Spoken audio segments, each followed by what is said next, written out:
Donc bonsoir à tous, bienvenue au BioPitch numéro 2. On avait déjà fait cet exercice de réunir plusieurs biotech, medtech, diagtech sur une seule et même heure, de sorte à vous donner une polyvalence, une diversité de savoirs et de découvertes.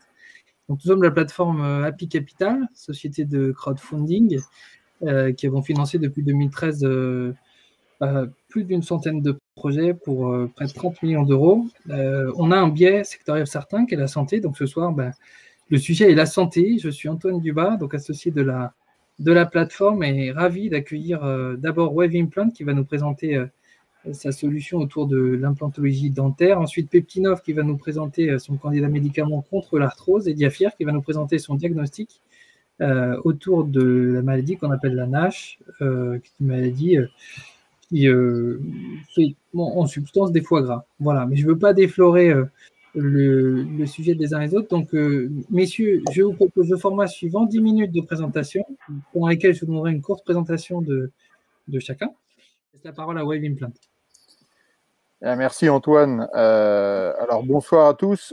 Donc moi je suis Pascal Breton, président de Wave Implant, créé en mai 2019 et qui répond à un besoin médical non satisfait consistant au contrôle de la stabilité des implants dentaires.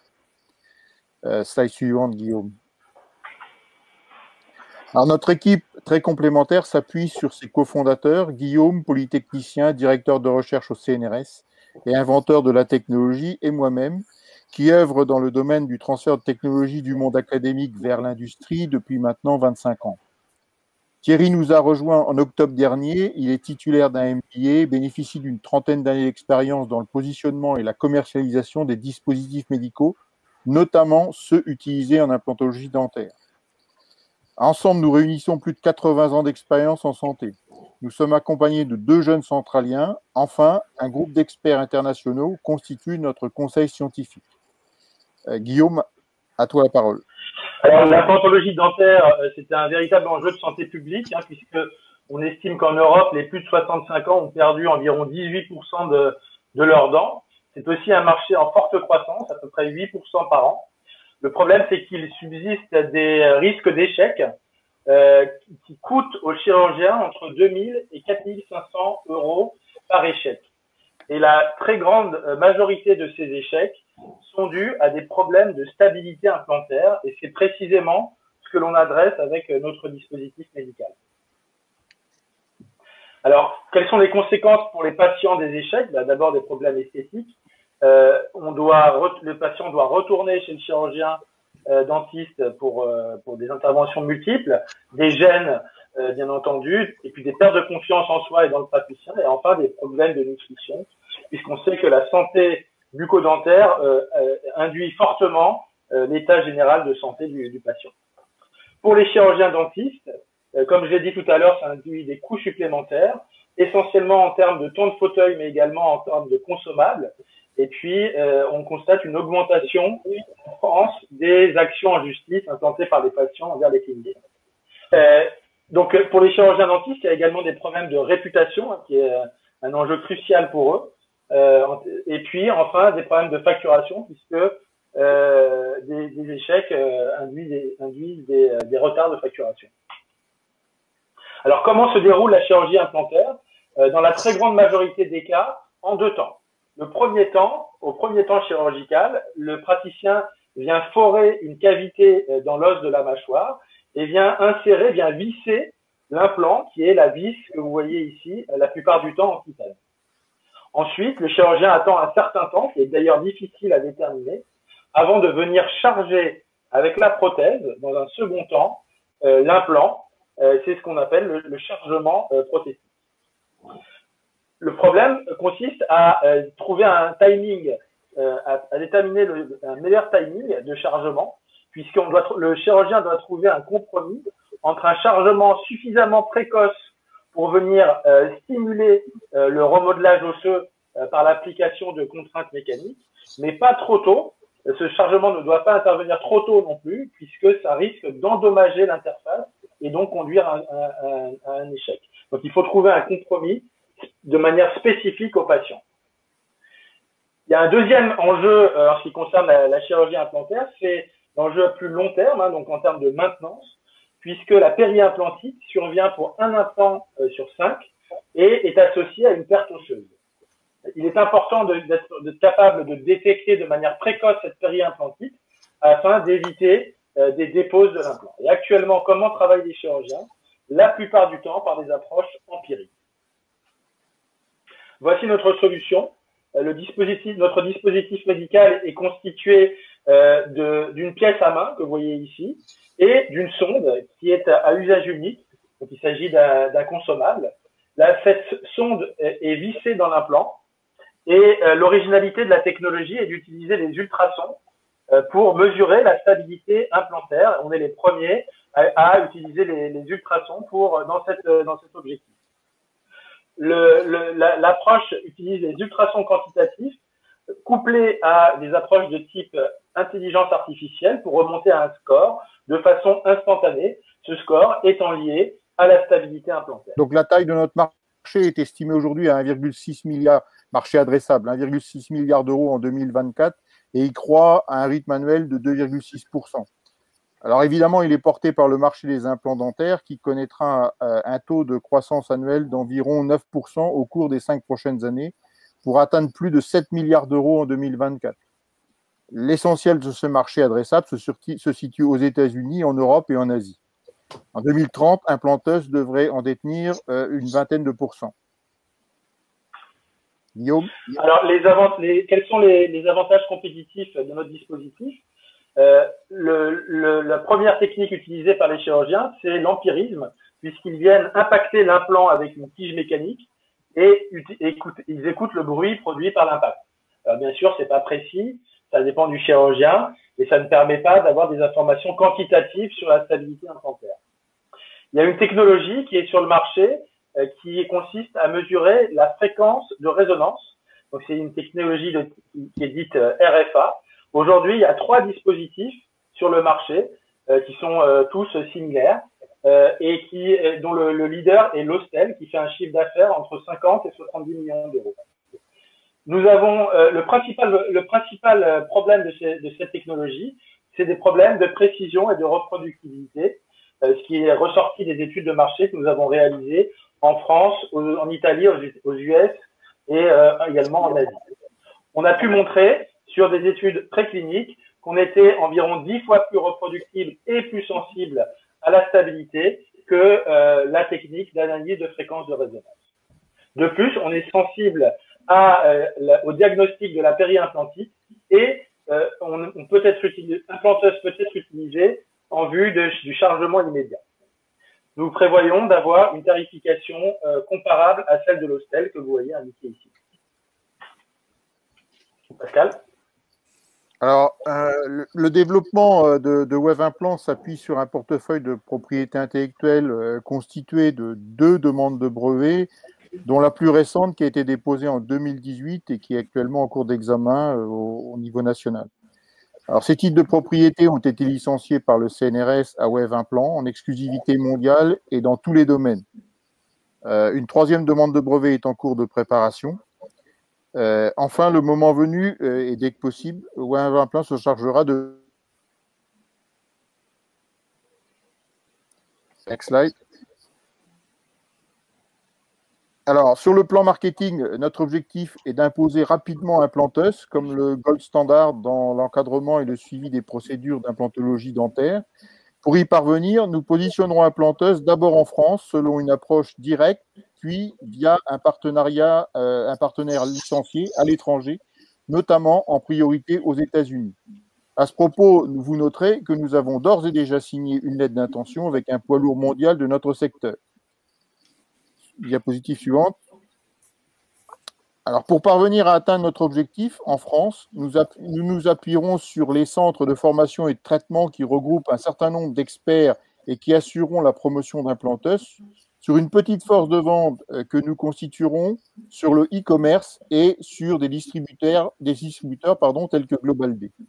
Aux États-Unis, Implanteuse sera donc commercialisé sous licence avec potentiellement un producteur d'implants de taille mondiale qui souhaitera différencier sa gamme en combinant implants et dispositifs médicaux pour un meilleur suivi de la procédure chirurgicale. À noter que Wave Implant conservera via ses sous-traitants le contrôle de la production d'implantos et donc de son savoir-faire dans le domaine des ultrasons appliqués à l'implantologie dentaire. Slide suivante. Alors, nos projections financières fondées sur un jeu d'hypothèses justifiées par nos études de marché, nos échanges avec nos KOLs et avec notre possible partenaire poids lourd montrent que notre excédent brut d'exploitation prévisionnel s'affichera positif dès 2024 et que cette même année, Wave Implant atteindra le seuil de rentabilité alors que nous investirons dans le développement de 2 autres dispositifs médicaux qui ont déjà fait leurs preuves au sein du laboratoire de Guillaume. Diapo suivante. Alors, jusqu'alors très majoritairement financé par des subventions publiques mobilisées par le laboratoire de Guillaume, la mise sur le marché d'Implantos nécessite maintenant un investissement en capital de l'ordre de 3,9 millions d'euros sur les 4 prochaines années. Alors, après une première levée de fonds de préamorçage finalisée l'an dernier, Wave Implant est actuellement engagé dans une opération de financement d'amorçage pour environ 600 000 euros. Cet apport en fonds propres nous permettra d'obtenir les certifications en Europe et aux États-Unis en Q3 2023 et de lancer Implantos sur le marché français après la diffusion des données des essais cliniques. Et à compter de la mi-2023, notre objectif est de développer 2 autres dispositifs médicaux qui ont encore une fois d'ores et déjà établi une preuve de concept. Diapo suivante, c'est la dernière. Donc, je vous remercie de votre attention. Cette diapositive étant seulement là pour, on va dire, rappeler les principaux faits à retenir pour Wave Implant. Alors, je suis désolé si je n'ai pas été en synchrone parce que j'ai plus les slides. Non, mais franchement, Pascal, pour quelqu'un qui était à l'aveugle, tu t'en es très bien sorti. On sent qu'il y a une certaine maîtrise de la présentation et que ça fait plusieurs fois que vous vous présentez. Bon, merci beaucoup. Hein. Merci, l'exercice n'est pas facile parce que certains ont un meilleur réseau que d'autres, etc. Alors, on a eu pas mal de questions. Je vous propose qu'on essaye de les balayer rapidement, de sorte à faire place à Peptinov. Je voulais juste rajouter que le ticket minimum était à 820 €, que la valo est à près de 2 millions d'euros, un peu moins. Alors, au vu de la qualité de l'équipe, du potentiel marché, on a estimé, et on est d'accord avec Pascal, que c'était, on n'est pas très objectif sur la valorisation, en tout cas Pascal pas forcément, mais nous oui, que c'était tout à fait accessible, 2 millions d'euros par rapport au potentiel marché encore une fois. Et donc on recherche sur la plateforme 300 à 600 000 euros, Gemini 820 €. Et juste pour ajouter, après on va passer aux questions, ce dispositif d'investissement est évidemment éligible à une réduction IR. Donc en investissant dans Wave Implant, tout comme d'ailleurs dans Peptinov et Diafir, vous bénéficierez d'une réduction d'impôt qui peut aller jusqu'à 25%. Il y a encore une discussion dans la loi de finances 2021 autour de 18 ou 25%, pour être tout à fait précis. Mais je pense que vous connaissez ça comme nous. Et si ce n'est pas le cas, on est à votre disposition. Vous avez le détail du projet sur notre site. J'ai mis l'adresse là dans le petit flux de chat. Et on va partir sur les questions. Messieurs, je vous demande d'être court, de sorte à ce qu'on puisse laisser parler tous les porteurs. Alors, la première question, c'est une question de... Attendez, je remonte... de Jérôme S. Quel est le potentiel du marché des principaux compétiteurs? Même si on l'a vu déjà en quelques mots. Ici Thierry Toubiana, donc vice-président Business Development Marketing. Je vais reprendre le marché, s'il te plaît. Voilà, Guillaume, merci. Donc, le marché aujourd'hui des implants dentaires est un marché global de 7 milliards d'euros. Le marché adressable correspondant à Wave Implant et au développement de Wave Implant et de ses concurrents, bien entendu, est de 1,6 milliard d'euros.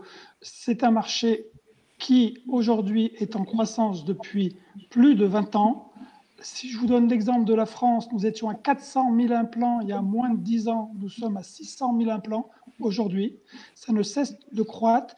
Nous avons à ce jour 17 millions d'implants posés au niveau mondial. Et pour résumer ce qui a été présenté, pour faire simple, aujourd'hui, Wave Implants, c'est une start-up d'excellence et d'innovation qui propose aux praticiens une solution MedTech qui lui permettra d'avoir des implants stables, en stabilité primaire lors de la pose de l'implant, stabilité secondaire, c'est juste, on vérifie juste avant de mettre la prothèse ou de mettre un complet, un dentier pour parler simple, au niveau de la mandibulaire ou de la maxillaire. Et là, le praticien se doit d'apporter un service médical rendu, le SMR, parfait. Et pour avoir de l'excellence, il faut vraiment vérifier la stabilité primaire des implants. Et aujourd'hui, il y a encore des échecs implantaires dus à cette stabilité primaire et aussi à d'autres pathologies. Mais c'est surtout la stabilité primaire qui est la première raison d'échec implantaire aujourd'hui. Donc voilà le marché aujourd'hui. C'est un marché où les concurrents aujourd'hui existent. Et le principal, c'est Austell, qui lui, aujourd'hui, en moins de 3 ans, est à déjà 70 millions. On estime à 70 millions maximum d'euros avec un partenaire qui est WH, un Autrichien qui l'a racheté. Et à ce jour, le RFA progresse, mais le RFA ne donnant pas, la technologie RFA, pardon, résonance, de fréquence de résonance ne donnant pas satisfaction au niveau de la mesure implantaire, de la stabilité primaire implantaire. Donc, aujourd'hui, nous avons la solution avec les ultrasons et Wave Implant propose une solution en solo. Donc, eux, ils ont une technologie qui se ressemble. Donc, c'est moi aussi. On va les appeler des MeToo. Et nous sommes une technologie Follow Me. Suivez-nous parce que nous allons mener le marché avec une technologie qui est unique pour l'instant. Voilà. Alors, Thierry, merci pour la complétude de ta réponse. On sent toute la passion et la motivation dans votre projet. Mais là, ça va être trop long. Si on répond à chaque fois avec 2 minutes, on va déborder. Mais en tout cas, c'est clair. Merci beaucoup. Alors, j'ai une question qui suit. Quel est le potentiel des marchés? Ça, c'est fait. Quel est le stade de développement actuel? Très court, 30 secondes, s'il vous plaît. Donc, on a validé le dispositif in silico, donc par la simulation numérique, in vitro sur des implants insérés dans de l'os artificiel et in vivo sur des implants insérés dans les animaux, brebis, lapins. On est en train de préparer nos essais cliniques pour la rentrée septembre. Crystal clair. Pourriez-vous clarifier votre stratégie US, s'il vous plaît? Une question de Jean-Jacques F. La stratégie US, elle est très claire, c'est qu'on va travailler avec un partenaire licencié et qui assurera la commercialisation, la distribution, la promotion, le marketing et les ventes aux États-Unis. D'accord. Et juste pour rappel, là, si d'aucuns n'étaient pas familiers avec, un implant, ça coûte combien? Là, Guillaume, Thierry, tu sais mieux que moi. Alors, je vais vous donner le prix de l'implant comme ça a été présenté d'ailleurs par Guillaume. Aujourd'hui, lorsqu'on parle d'un implant, on parle d'un implant et d'une couronne. Le prix moyen d'un implant et couronne aujourd'hui, le prix moyen est de 2 500 €. D'accord. Donc, on comprend qu'un dispositif qui permette de se prémunir d'un échec soit un besoin réel. OK. Est-ce qu'on pourrait avoir le coefficient multiplicateur de 2 500 € par échec? OK. Un échec, c'est entre 2 500 et 4 000 € par échec. D'accord. Bon, OK. Est-ce qu'on pourra avoir les slides? Demande M. Fouché. J'imagine que oui, vous pourrez les envoyer, messieurs. Bien évidemment, avec plaisir. Super.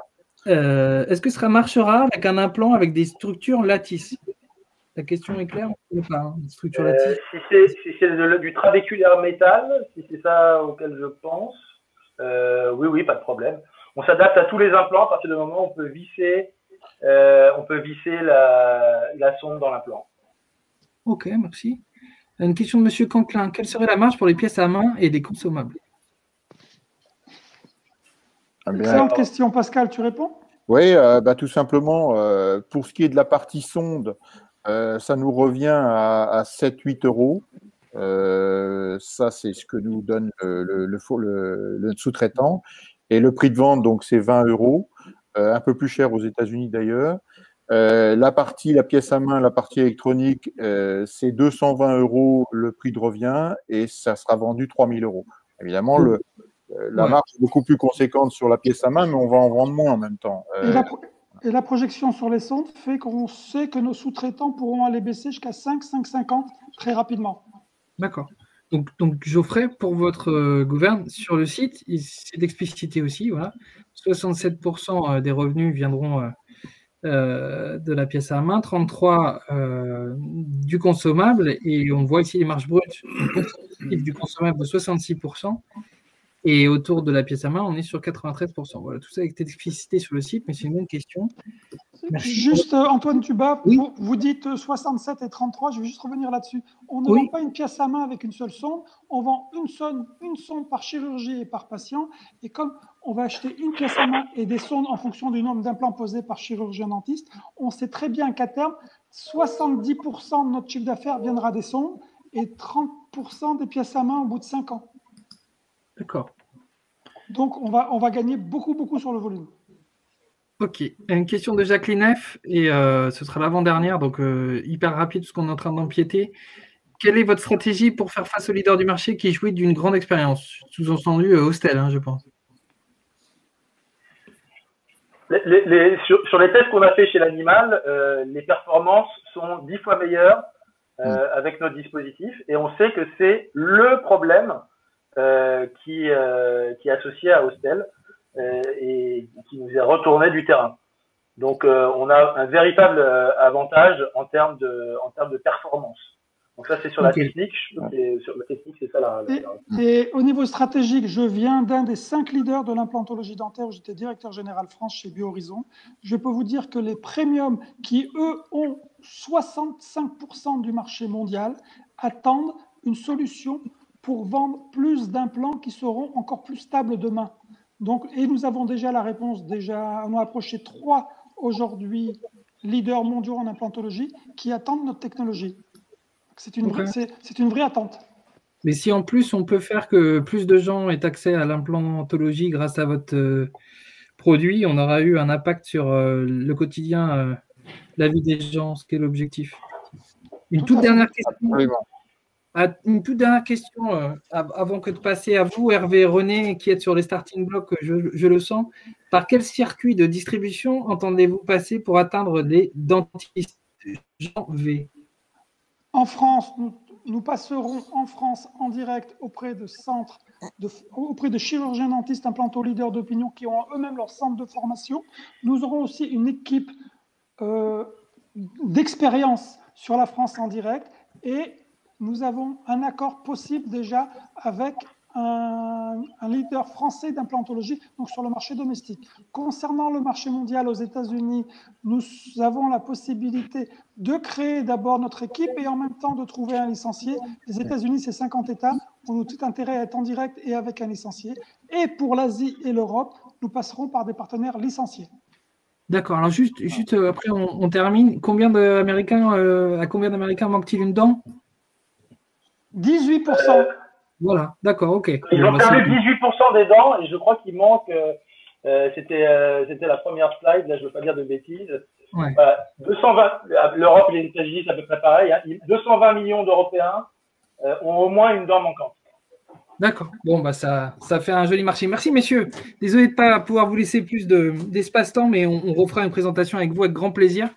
On a apprécié la complémentarité de votre équipe et puis voilà, le caractère synthétique de vos propos. Donc, je vous propose de passer à Peptinov. Donc, René Azoulay, directeur général, et Hervé Do, directeur financier, vont nous présenter leurs candidats médicaments et la trajectoire de leur société, leur biotech qu'on soutient depuis quelques années sur Happy Capital. Donc, merci encore à vous trois, Thierry, Guillaume et Pascal. Et à vous deux, René, Hervé, je vous laisse la parole.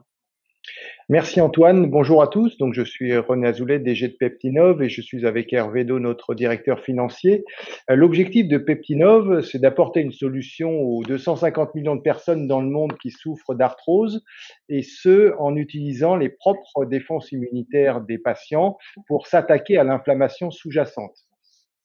En mars, ce mois-ci, donc nous venons de franchir une étape très importante de nos développements en effectuant le début de notre essai clinique de phase 1 à l'hôpital Cochin où nous nous trouvons, où est implanté Peptinov, avec les 2 premiers patients souffrant d'arthrose inflammatoire du genou qui ont reçu leur première injection. Alors, qui est Peptinov? Donc, une biotech basée à l'hôpital Cochin, et Cochin étant l'un des temples de la rhumatologie en France. C'est aussi un centre réputé en immunologie pour les essais cliniques de phase 1. Je crois que certains d'entre vous doivent connaître le nom d'Odile Launay, qui dirige ce centre, qui passe régulièrement à la télé dans le cadre du Covid et qui donc dirige le centre qui effectue notre essai clinique. Nous sommes spécialisés en immunothérapie active contre les protéines du foie en excès. Ce que ça signifie, c'est que lorsque des pathologies sont suscitées par l'excès de nos propres protéines, notamment des protéines inflammatoires, eh bien, l'immunothérapie active consiste à faire réagir le système immunitaire pour tempérer, diminuer, neutraliser l'excès des protéines en question. J'y reviendrai dans un instant. Donc, nous sommes une équipe de 10 personnes très complémentaires avec à la fois une expertise business et une expertise technique. Donc, on vient de différents secteurs, biotech, pharma, même transport en aérien en ce qui me concerne. Mais côté scientifique, nous avons des bioinformaticiens, des experts en développement clinique, en biologie et en vaccins, un normalien, un polytechnicien. Bref, une grande complémentarité qui fait notre force. Et donc, nous sommes en phase 1 depuis ce mois-ci, phase 1 d'essai clinique. Donc, l'arthrose, 80% des personnes de plus de 80 ans en souffrent. C'est une maladie qui est sans traitement aujourd'hui, ou en tout cas sans traitement curatif. Elle se traduit par la destruction progressive du cartilage et elle représente un poids économique considérable du fait des coûts pour les systèmes de santé, mais aussi en termes d'arrêt de travail pour les entreprises. Or, on sait depuis relativement peu de temps qu'il y a dans au moins 70% des cas d'arthrose une cause inflammatoire qui est suscitée par l'excès d'une protéine inflammatoire qui s'appelle l'IL-6 ou interleukine 6. Donc, l'idée de Peptinov, c'est comment peut-on limiter l'excès ou les conséquences de l'excès de cette protéine IL-6 en faisant intervenir les propres anticorps des patients, ce qui, tout en traitant l'arthrose pour la première fois de façon curative, ouvrirait également un marché considérable pour les investisseurs de Peptinov. Alors, comment fait-on? Donc, l'idée, c'est faire réagir le système immunitaire des patients. Or, celui-ci n'a tendance à réagir que contre ce qu'il regarde comme étant étranger. Donc, notre traitement a deux composants. Le premier, c'est une petite partie de l'IL-6, un peptide, d'où le nom Peptinov, qui donc reproduit à l'identique une partie de la protéine en question, auquel on associe une protéine dite porteuse. Et je dirais simplement que la protéine porteuse apporte l'élément, le caractère étranger vu du système immunitaire. Donc, quand on combine les deux, ça s'appelle la conjugaison, on obtient le produit de Peptinov qui sera injecté au patient, qui ressemble d'une part à l'IL-6, mais qui a aussi un caractère étranger vu du système immunitaire. Donc, que se passe-t-il lors de l'injection? Donc, prenons un patient souffrant d'arthrose avec de l'inflammation dans les genoux, dans le dessin.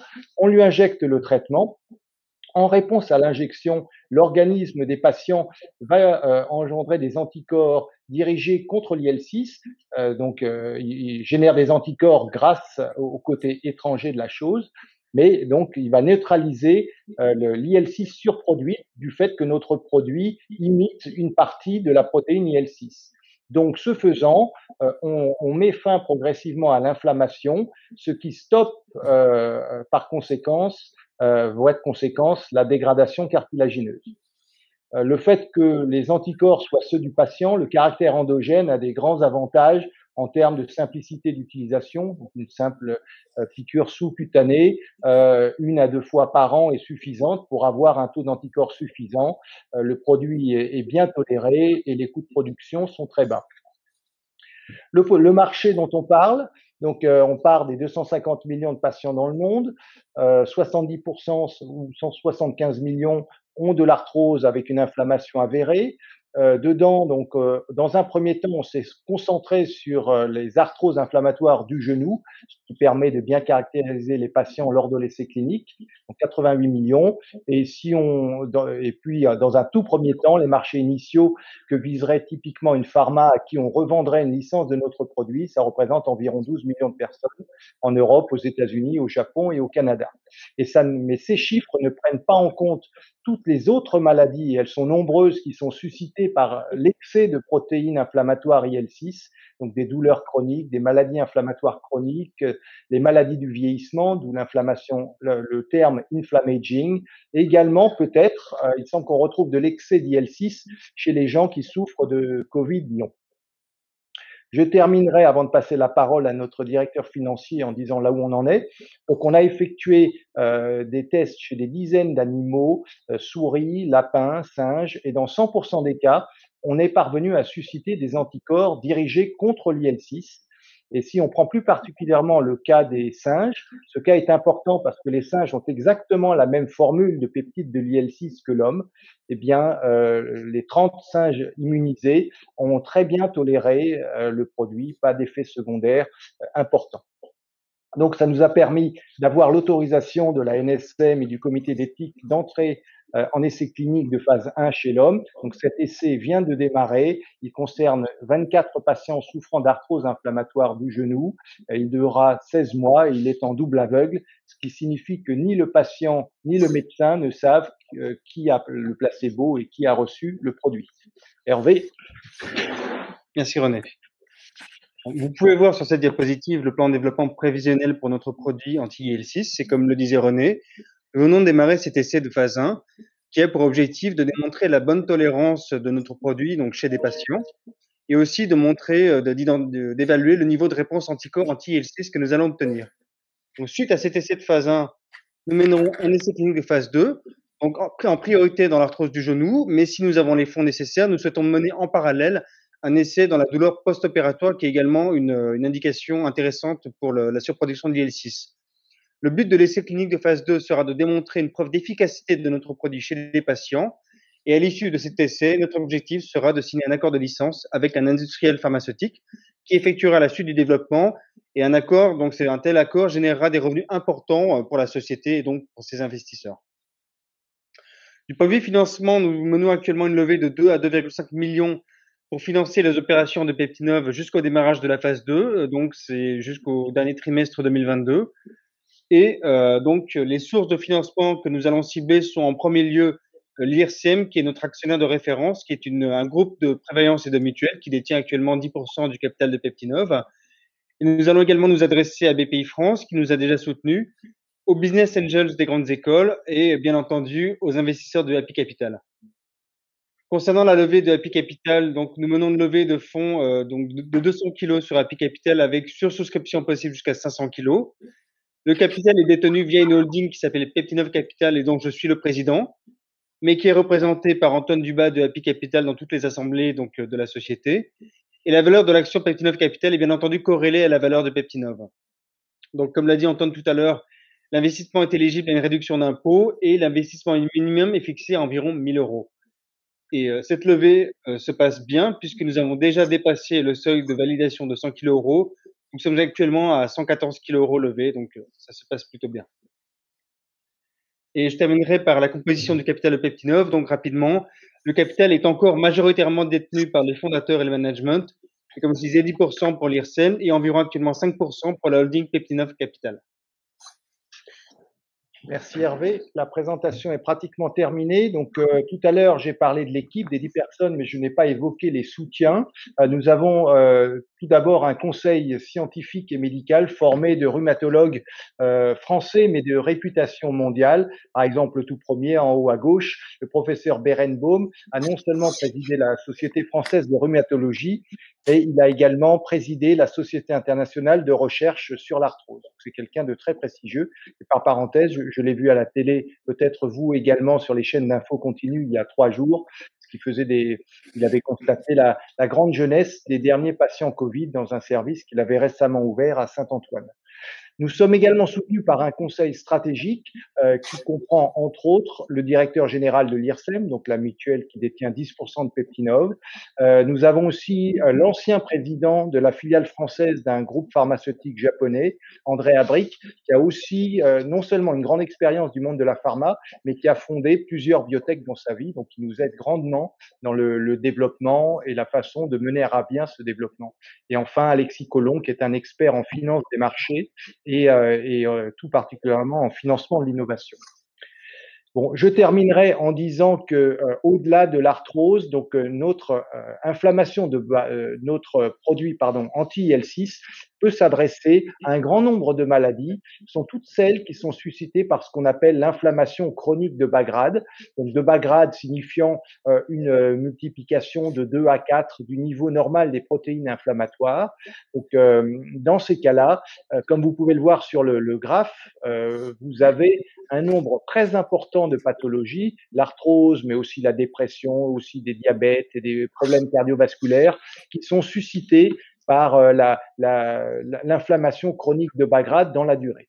Donc l'idée de Peptinov, et je conclurai là-dessus, c'est de lutter contre les conséquences pathogènes de cette inflammation, d'une part en intervenant à un stade précoce et d'autre part en intervenant de façon naturelle, en suscitant les anticorps contre l'IL6 qui sont ceux des patients, de façon à agir de façon modérée et continue contre cette inflammation. Je m'arrête là, Antoine, pour pouvoir permettre aux questions et surtout à leurs réponses. Bon, merci beaucoup, René, Hervé, de la célérité dont vous avez fait preuve. On risque d'être un peu débordant ce soir, probablement 19h40 pour laisser la place à Diafir. Donc, je vous propose qu'on aille vite et qu'on se prenne 4-5 minutes pour répondre aux questions. Alors, la première question, comme vous avez tout dit, j'ai même pas besoin de rappeler le ticket minimum, etc. Bravo, merci pour tout. Alors, la première question, quelle est la principale force de Peptinov ? Pour moi, la principale force, c'est clairement l'équipe au sens large, donc les 10 personnes et les soutiens dont j'ai parlé, parce que on est très très complémentaires. C'est que je vous l'ai dit, moi je viens du transport aérien. Il y a 3 ans, je ne connaissais pas grand-chose, pour ne pas dire rien du tout, de l'inflammation et de ses conséquences pathogènes.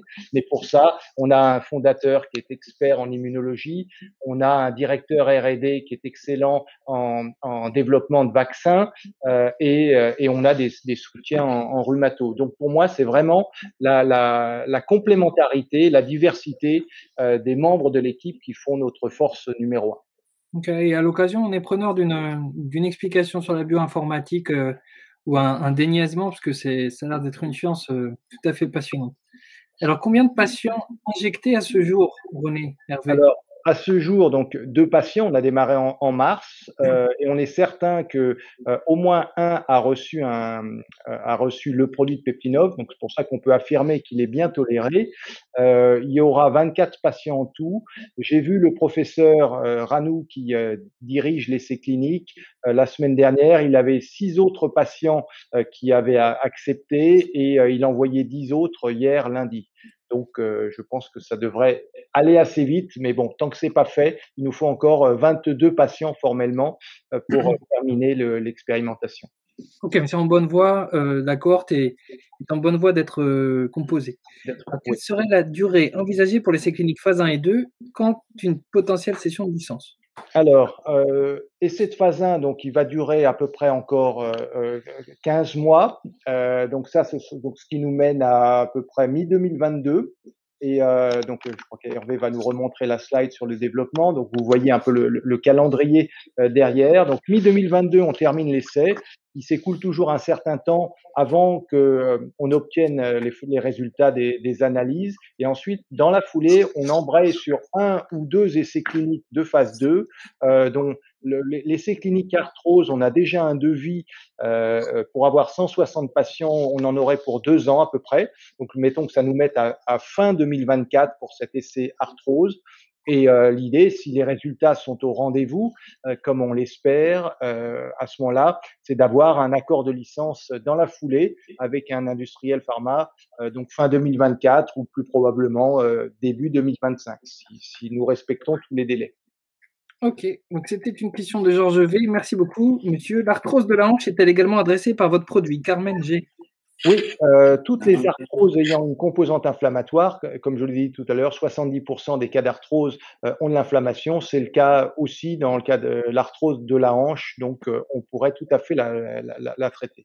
Super. Alors, une question cross-projet. Thierry qui vous pose la question, Thierry de Wave Implant. Avez-vous des solutions de recherche pour l'ostéoporose ? Alors, l'ostéoporose fait partie des maladies qui sont IL6 dépendantes. Donc, on a on a théoriquement, en inhibant partiellement la protéine IL-6, on pourrait aussi avoir une solution qui s'appliquerait à l'ostéoporose. Maintenant, il faut effectuer des choix pour les indications qu'on va tester, puisqu'il faut solliciter des fonds.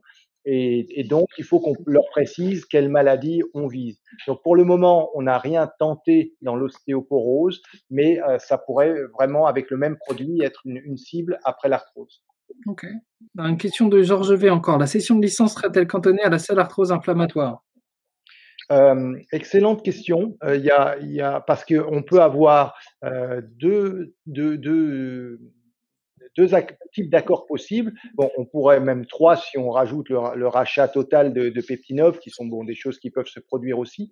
Mais si on s'en tient aux produits anti-IL-6, donc nous travaillons sur 2 options. Option 1, vente de licence pour toutes ces applications, toutes les géographies données. Et option numéro 2, et on est aidé par quelqu'un qui a cette expérience numéro 2 et aussi, c'est ce que j'appellerais une vente par appartement où on fait un accord de licence avec une pharma numéro 1 dans, par exemple, l'arthrose et un accord de licence avec pharma numéro 2 dans la douleur ou dans le traumatisme crânien léger ou l'ostéoporose si on s'y lance. Mais okay. On étudie sérieusement cette option. D'accord. Donc René, je vais te demander pour les 2 dernières questions d'être encore plus court et je vais demander à Hugues, Jérôme et Loïc de se préparer pour prendre la parole. Des facteurs favorisant la surproduction d'IL-6, demande Muriel T. Donc, les facteurs favorisants, en fait, la question revient à dire qu'est-ce qui favorise l'inflammation? Alors, l'inflammation, vous avez des facteurs physiques qui sont liés, qui sont des traumatismes, des facteurs psychologiques qui sont le stress, l'obésité, le diabète et plus généralement ce qu'on appelle le vieillissement. Donc, les personnes de plus de 60 ans, une majorité souffrent d'inflammation chronique, malheureusement. Ok. Et la dernière question d'Aurélien B. Merci pour vos questions à tous. Encore une fois, combien de fois le produit doit-il être injecté? Alors, la première fois, la toute première fois, donc pour initier le système immunitaire, il faut 3 injections, donc T0, T1 mois, T4 mois. Et après, donc, vous êtes protégé pour, disons, l'année. Et ensuite, chaque année, si l'inflammation continue et qu'il faut donc continuer à traiter le patient, par exemple, si c'est un patient obèse dont l'obésité est malheureusement toujours là les années ultérieures, donc pour arrêter l'inflammation IL-6 dépendante, il faut 2 injections par an environ pour après ça. Bon, est-ce que tu peux nous citer quelques produits concurrents ou dans l'approche, qu'est-ce qui vous différencie en fait? En fait, tu disais toujours soigne-toi toi-même. J'aime bien. On a même une slide, mais on n'a pas le temps de la montrer. Disons qu'aujourd'hui, les approches différentes, parce qu'il n'existe aucun traitement curatif de l'arthrose, donc on n'a pas de concurrent actuel, sauf si on considère que paracétamol ou les opioïdes en sont, mais il n'y a que des traitements antidouleurs. Par contre, dans les biotech, d'autres biotech développent des approches qui consistent surtout à régénérer le cartilage détruit ou à susciter une repousse en quelque sorte du cartilage. Ils sont des concurrents sans en être parce qu'ils interviennent à des stades plus tardifs de la dégradation. Nous, on est plutôt en amont pour éviter la poursuite de la dégradation cartilagineuse. Et je dirais que le marché est tellement large, il y a tellement de patients que c'est une bonne chose qu'il y ait des approches qui soient différentes, qui soient tentées dans l'arthrose. Plus on est nombreux, mieux ça vaudra pour les patients. Ok, merci beaucoup René. Hervé, ticket minimum 1010, valorisation de 18 millions, candidat médicaments contre l'arthrose, 250 millions de personnes concernées dans le monde. Thierry, j'ai vu que tu posais une question, on t'y répondra par ailleurs, désolé. On va laisser maintenant la parole à Hugues, Loïc et Jérôme. Bonsoir à tous, merci d'être là tous les 3. Je vous laisse donc présenter votre société Diafir qui fait des diagnostics notamment autour de la NASH. Je vous en prie. Bonsoir, donc je suis Hugues Tariel, fondateur de Diafir. Donc je vais effectuer la présentation et donc Loïc et Jérôme qui sont là ce soir et que je vais présenter dans la prochaine slide seront là aussi pour répondre de façon plus précise à vos questions. Alors, voilà. Diafir, donc en quelques mots, c'est une solution diagnostique pour une maladie qui s'appelle la NASH. Donc la NASH, c'est une maladie du foie que je vais vous détailler et qui représente un marché important puisque c'est une pandémie qui peut toucher plusieurs pourcents de la population mondiale et dont le marché est estimé à 15-20 milliards d'euros d'ici 2025. Alors, nous, on propose un produit basé sur une technologie infrarouge unique qui va détecter des anomalies métaboliques et qui pourra donc prendre une part significative de ce marché. On a une équipe expérimentée dont, parmi nos conseils scientifiques, le professeur Bedossa, qui est l'expert mondial, qui est français, qui est l'expert mondial du diagnostic de la NASH, qui effectue le contrôle de la plupart des études en cours, des études pharmacologiques en cours.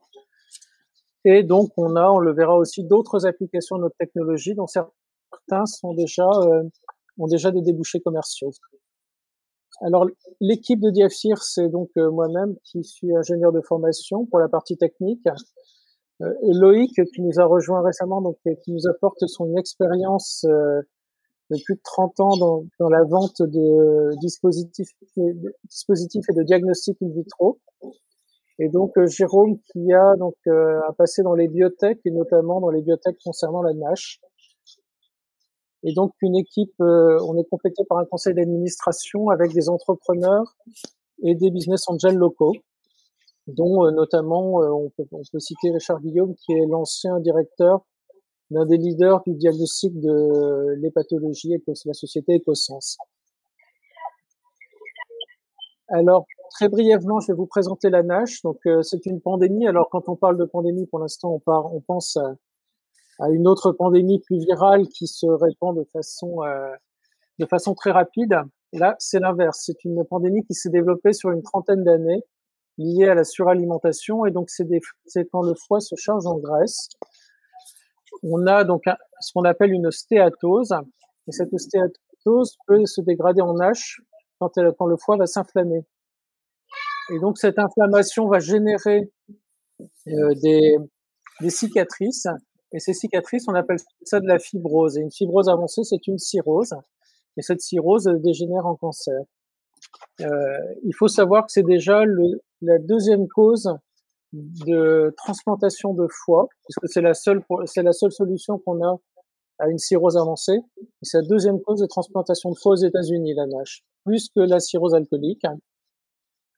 Et donc, comme je le disais, ça touche une forte partie de la population, parce que la population stéatosique, c'est un quart de la population mondiale. Heureusement, toute cette population n'a pas la NASH, mais c'est une partie seulement, 10 à 20%, ce qui représente 2 à 5% de la population mondiale. Alors, d'autres points, c'est que les molécules sont encore en développement. Et à ce jour, seuls les patients obèses ont un traitement qui est la chirurgie métabolique. En réduisant donc la taille de l'estomac, on réduit l'apport alimentaire et donc la suralimentation. L'autre problème lié à la NASH, c'est que son diagnostic, pour l'instant, se fait par biopsie de foie. Alors, c'est ce qu'on appelle invasif ou encore douloureux. On le voit dans la photo du haut. On va vous implanter une aiguille entre deux côtes pour aller prélever un morceau de foie. Ce qui fait que c'est quelque chose de dangereux, de pénible, qu'on peut faire une fois tous les 10 ans, selon les recommandations. Et malheureusement, on le voit dans la photo du bas, le tracé possible de 2 aiguilles dans le même foie peut donner des résultats très différents. Donc, on a un mauvais diagnostic de la NASH, qui est un problème pour son traitement, mais aussi même pour le développement des traitements. Donc, notre solution, basée sur une plateforme infrarouge qu'on appelle SPEED, va utiliser un capteur jetable dans lequel on va déposer une goutte de sérum. On va le placer dans la machine, on obtiendra un score déterminé par un algorithme d'intelligence artificielle propriétaire qui permettra d'obtenir donc un diagnostic de NASH non invasif en moins de 15 minutes et de façon très économique par rapport à une biopsie de foie ou d'autres concurrents. Ça nous permet d'espérer de prendre une part significative du marché du dépistage de la NASH qui est estimé à plus de 2 milliards de dollars d'ici 2025. Alors, excusez-moi. Donc, Diafir se différencie par rapport à la concurrence, puisque forcément, un marché de cette taille attire des concurrents. Premièrement, si on prend l'axe vertical de ce graphique, en étant parmi les rares solutions qui diagnostiquent la NASH seule. Alors que les solutions du bas vont diagnostiquer une NASH avec fibrose, c'est-à-dire une NASH avancée, où il y a déjà des dommages qui sont quasiment irréversibles. Donc, dans le cadre d'un dépistage, c'est important de diagnostiquer au plus tôt pour apporter la meilleure réponse aux patients et éviter donc ces lésions qui mettent plusieurs années à guérir. Après, donc parmi les solutions qui détectent la NASH, on a un avantage concurrentiel de coût qui sera très important pour du dépistage de masse. Parce que pour l'instant, donc le coût d'une biopsie et de traitement équivalent, c'est de plusieurs centaines d'euros. On s'imagine bien que dépister plusieurs milliards de personnes avec un test de ce coût, ça posera des problèmes, ça posera de forts problèmes au système de santé qui pourront pas faire face à cette demande. Alors, parmi les autres applications, on s'aperçoit que la technologie permet de détecter aussi très rapidement une infection articulaire. Là, on parle d'une maladie beaucoup plus rare, puisque c'est 6 pour 100 000 personnes, mais par contre, son problème, c'est qu'elle est beaucoup plus rapide, puisqu'elle peut créer des lésions irréversibles dans la moitié des cas en quelques semaines, voire même une septicémie et la mort. Et là, le problème, c'est que le diagnostic, lui, met 48 heures, et pendant ce temps, les bactéries se développent. Donc, c'est très intéressant d'avoir un test qui répond là aussi en 15 minutes, qui, vu la simplicité de la plateforme, peut être fait au lit du patient, et donc permettre de se consacrer qu'aux patients qui nécessitent réellement un traitement.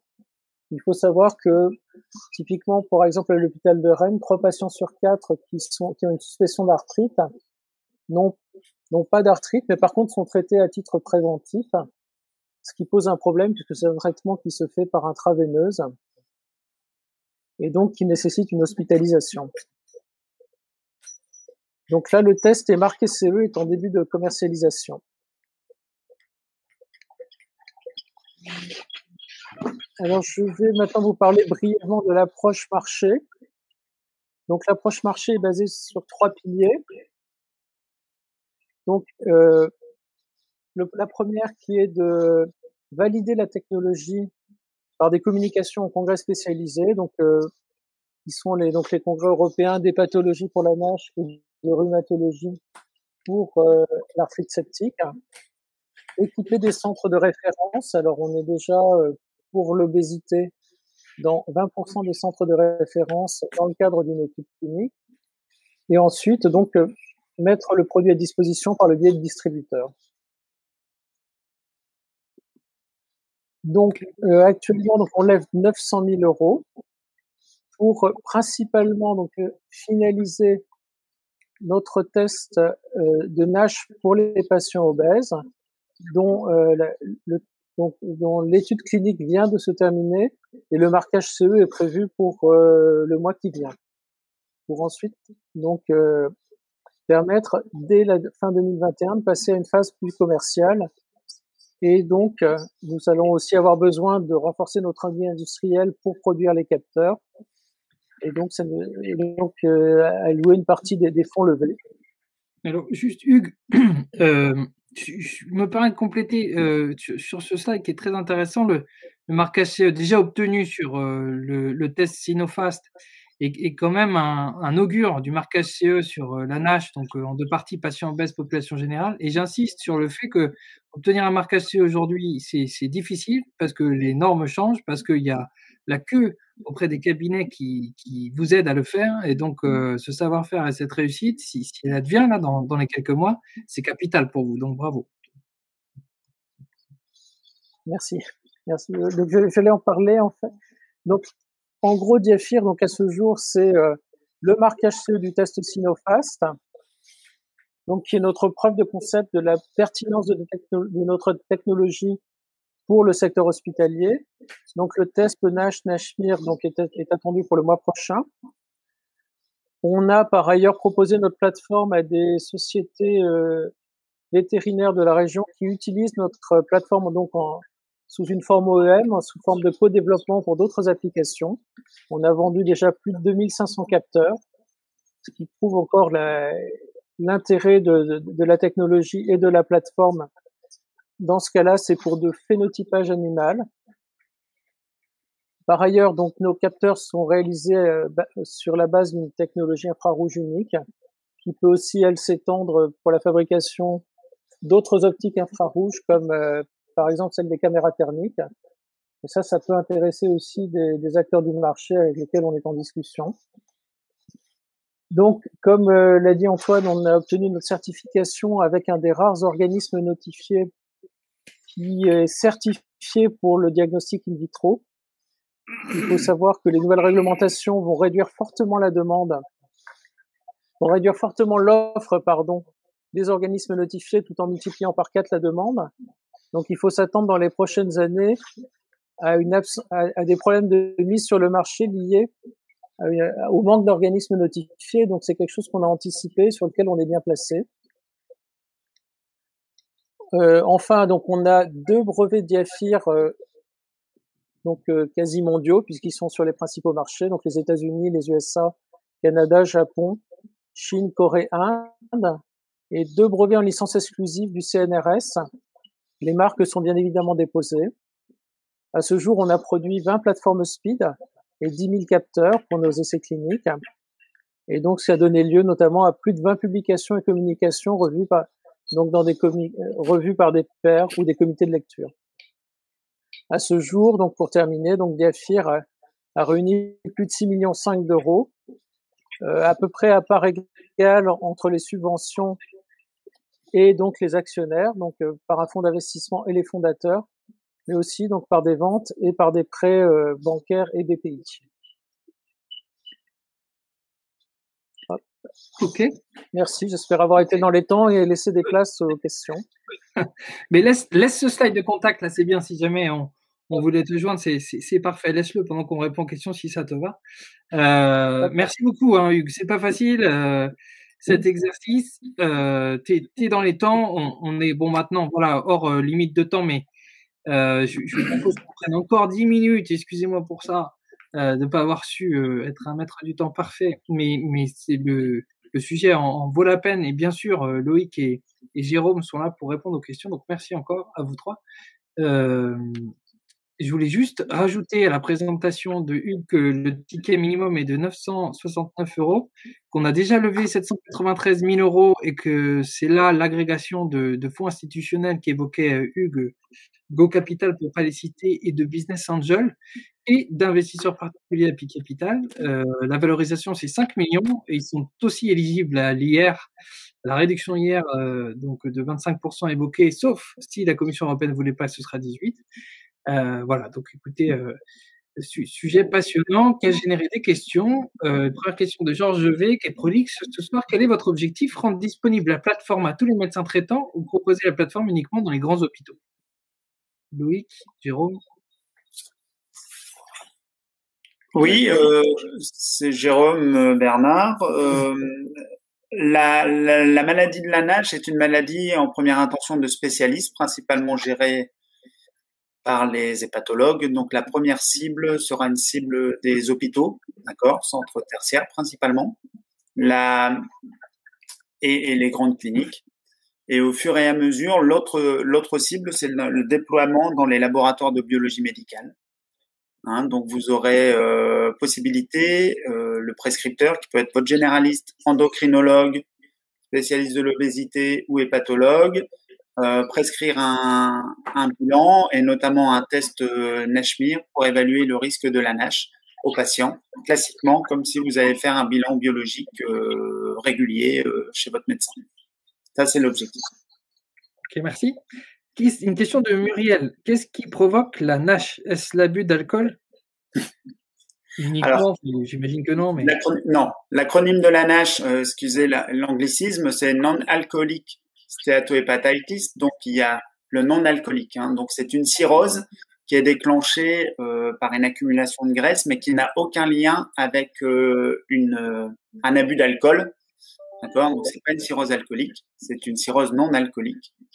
Alors l'histoire naturelle est assez diverse, mais principalement, comme Hugues l'avait dit, c'est une accumulation de graisse dans le foie, qui se fait au fur et à mesure des années. Et cette graisse va induire une inflammation locale. On en a bien parlé auparavant pour l'autre application, mais c'est une inflammation locale qui va générer une dégradation des cellules hépatique qui va conduire à une cirrhose et qui, in fine, peut conduire à un cancer, donc un hépatocarcinome. La seule solution à l'heure actuelle du stade terminal, d'accord, c'est la transplantation hépatique. Donc c'est pour ça qu'il y a une forte attente d'un besoin thérapeutique non assouvi en termes de réponse thérapeutique, donc un médicament. Comme Hugues l'a dit, nous on s'est focalisé chez des patients atteints d'obésité sévère, et là il y a une chance, c'est l'approche chirurgicale de réduction de l'estomac, et aussi le régime alimentaire, qui est aussi une solution, mais qui est difficile à tenir sur le temps. Bien sûr. Okay. Si je peux rajouter juste un point, en fait, ce qui est important, c'est une maladie évolutive, plusieurs dizaines d'années, les diabétiques, les obèses, surcharge hépatique et tout ce qu'on veut, mais c'est non alcoolique. Par contre, ça amène jusqu'à la cirrhose et notamment également au cancer du foie. On parle de centaines de millions de patients qui ont ces stades qui vont évoluer, mais pas tous vont faire des cancers du foie, pas tous vont faire des cirrhoses.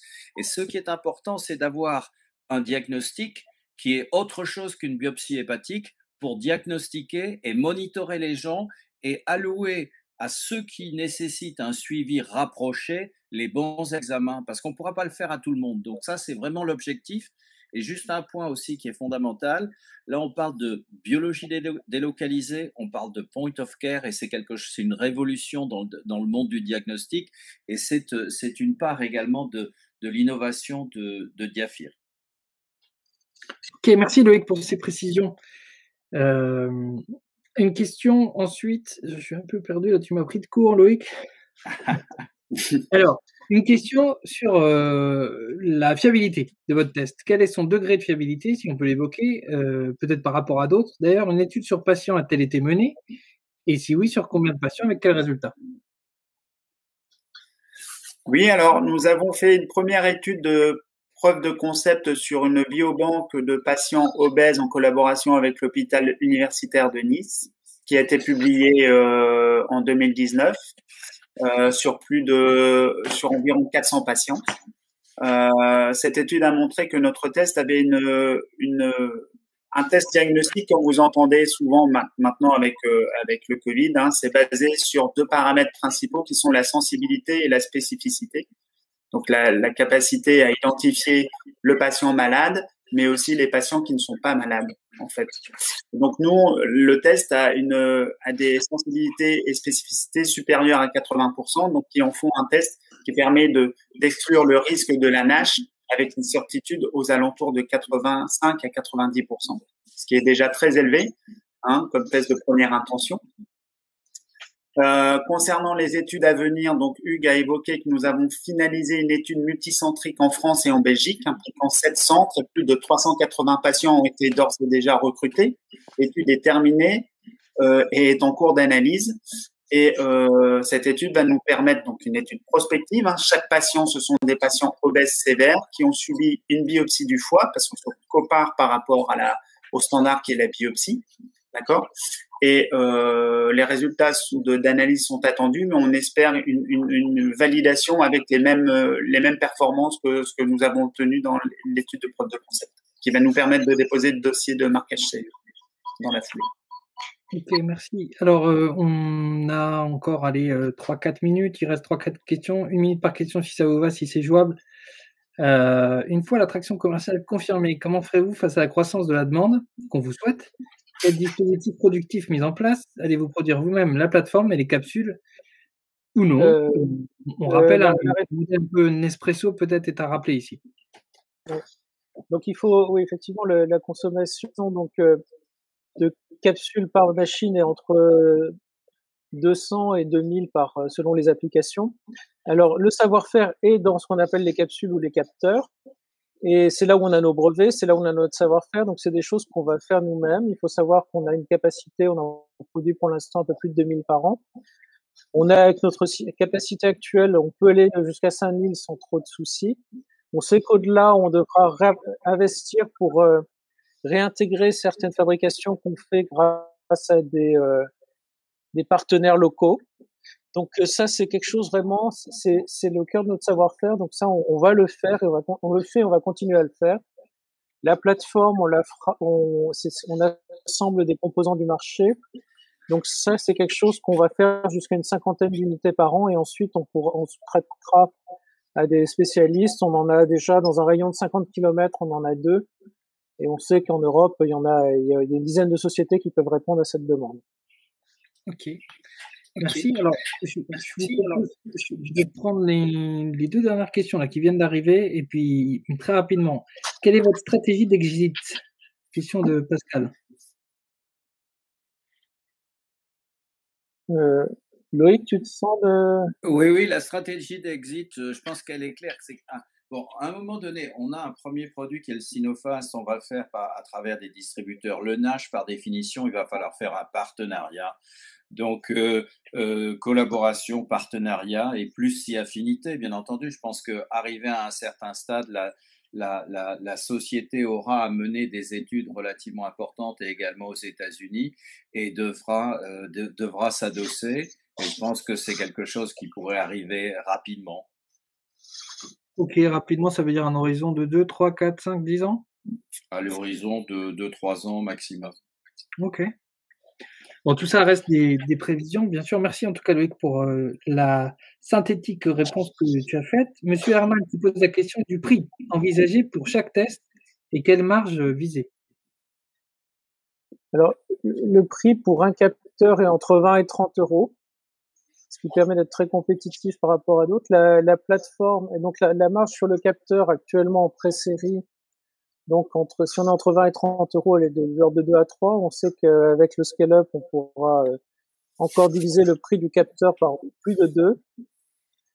Après, sur la plateforme, on a pour l'instant, c'est quelque chose qu'on vend à peu près 30 000 euros, selon, et donc, par contre, on a du coup, on vise une marge un peu moins forte, parce qu'on assemble des composants, donc il y a beaucoup d'achats. Et la marge, elle est de l'ordre de 2 sur la plateforme. D'accord. Alors, je te fais préciser pour les capsules, le prix de revient, il est 2 là où tu vends 30, c'est ça? Non. Le prix de revient, pour l'instant, il est d'un peu moins de 10, là où on vend entre 20 et 30. On sait qu'on pourra atteindre les 4 à 5 quand on va passer le cap des 10 000 par an. Ok. Et ces plateformes qui sont déjà dans les principaux CHU français, je crois que tu as plus de 50% des CHU français équipés, c'est une offre en leasing. Alors, on propose les deux. On propose soit de la location, effectivement, une possibilité d'achat, mais c'est vrai que la location permet d'avoir un cycle de vente plus court. D'accord. On peut avoir des investissements. Ok. Bon, il reste une petite question de M. Toubiana et de Maël, mais on ne va pas pouvoir prendre les deux. Donc, M. Toubiana qui vous demande est-ce que le traitement pourrait se substituer au bypass gastrique? Il s'agit ici, dans le cas présent, il ne s'agit pas d'un traitement, il s'agit d'un diagnostic. Donc, on va diagnostiquer la NASH chez les patients candidats à la chirurgie bariatrique et le fait d'avoir chez les patients obèses et la réponse thérapeutique, c'est la chirurgie. D'accord? Okay. Donc, notre solution n'est pas une solution thérapeutique, c'est une solution diagnostique. Ok. Et la toute dernière question, merci Jérôme de cette précision, ça remet effectivement le débat autour du diagnostic et non pas du traitement. Donc diagnostiquer puis traiter, vous intervenez au début. Quelle garantie de non-reproductibilité avez-vous sur vos capteurs et votre plateforme? Donc je suppose c'est une non-copie. Donc les brevets sont sur les capteurs. La plateforme, on n'a pas de savoir-faire spécifique. L'autre savoir-faire, ça va être dans les algorithmes qui sont secrets.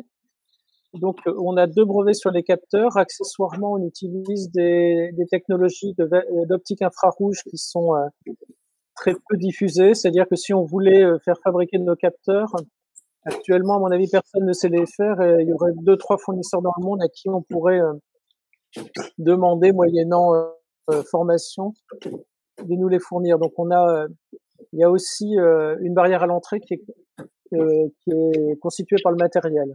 Il y a des brevets plus des process qui sont pas maîtrisés par un grand nombre. Ok. Merci beaucoup Jérôme, Loïc, Hugues pour votre intervention. Merci aussi à Hervé et René pour leur intervention sur Peptinov et sur Wave Implant. Merci à Pascal, Guillaume, et Thierry. Merci à tous pour vos questions, pour votre présence. Et puis voilà, s'il fallait conclure, on a une belle représentation de recherche française ce soir. Donc voilà, on est fiers de ça, de soutenir la recherche française, le développement moderne pour un impact sur la vie des gens. Donc, merci infiniment, messieurs. Merci beaucoup aux investisseurs, auditeurs ce soir. Et je vous souhaite une très belle soirée. N'hésitez pas à nous poser toutes vos questions et à visiter le site www.pi-capital.com. Et encore une fois, bonne soirée. Merci beaucoup.